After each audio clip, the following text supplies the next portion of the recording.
Bienvenue à toi, on est sur la chaîne du Cercle MDB dans la minute du marchand de biens et aujourd'hui on va reparler d'un type d'opération qui est l'achat, rénovation, revente.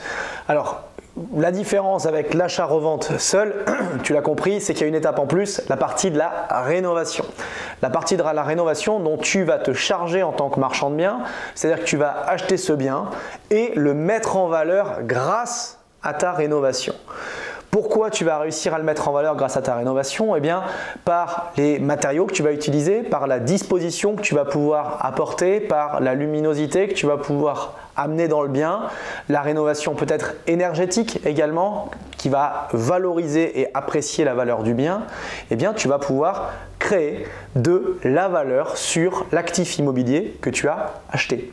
Et il faut savoir que beaucoup de personnes sont réfractaires aux travaux. Ils ne veulent absolument pas faire de travaux.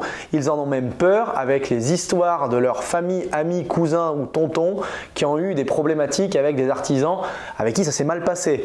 On paye des acomptes, ça ne vient pas. On paye des travaux qui sont finalement mal faits, mal finis avec des entreprises qui ferment, etc.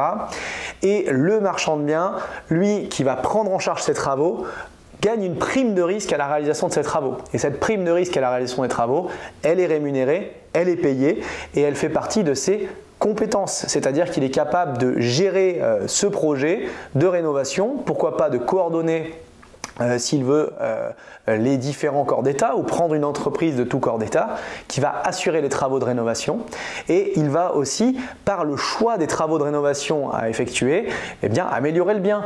On avait déjà parlé dans certaines vidéos de transformation par exemple, de studio en T2, de T2 en T3, T3 en T4, donc la création d'une chambre supplémentaire.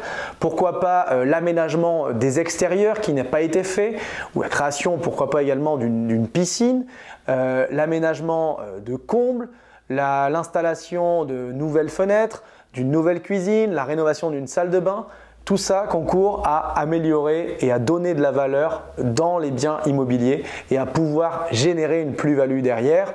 On n'a pas réellement de ratio sur ce qui se pratique, mais généralement, quand on va faire des travaux de rénovation, même si les biens et même si les travaux ont augmenté ces derniers temps en termes de coûts par rapport aux matériaux et aux différents frais qu'il va y avoir, eh bien, il est toujours intéressant quasiment toujours, je ne vais pas dire toujours, mais quasiment toujours intéressant de vendre un produit fini, clé en main, plutôt qu'un produit à rénover, même si une décote est appliquée.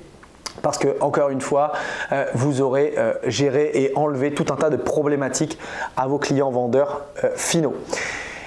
J'espère que cette vidéo était relativement claire par rapport aux responsabilités du marchand de biens. Encore une fois, en tant que professionnel de l'immobilier, rappelez-vous que vous êtes dans l'obligation de souscrire certaines assurances par rapport aux travaux et notamment dans certains cas des assurances dommages-ouvrages en plus de votre responsabilité civile professionnelle et dans le cas de rénovation lourde, bien évidemment.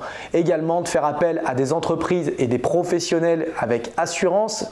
De toute façon, vous verrez que si vous avez à faire appel à des financements bancaires, vos partenaires bancaires vous rappelleront l'importance de vérifier l'intégralité de ces documents. Mais si vous le faites en amont, évidemment, c'est encore mieux et vous leur montrerez votre sérieux et votre professionnalisme.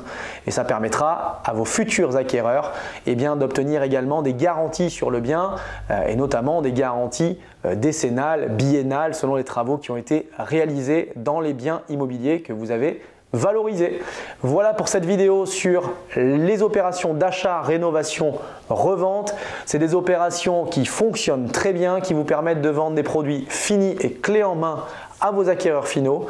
Certains marchands de biens vont même jusqu'à meubler les biens, faire des prestations de homestaging qui facilitent encore plus la commercialisation. Et là, si vous passez par des intermédiaires et des agents IMO, ils vous remercieront d'avoir rendu un bien difficile à vendre à un bien facile à vendre et à commercialiser en ayant pris, pourquoi pas, une double com quand on en avait déjà parlé. J'espère que cette vidéo vous a plu. On a parlé des opérations d'achat, rénovation, revente. On a fait un descriptif des différentes opérations qui existaient pour les marchands de biens. N'hésitez pas à aller voir cette vidéo et on se retrouve bientôt pour de nouvelles vidéos de la minute du marchand de biens. Abonnez-vous à notre chaîne. Un like, un j'aime et des commentaires, n'hésitez pas et on regarde tout ça, on répondra à vos questions avec plaisir. À bientôt.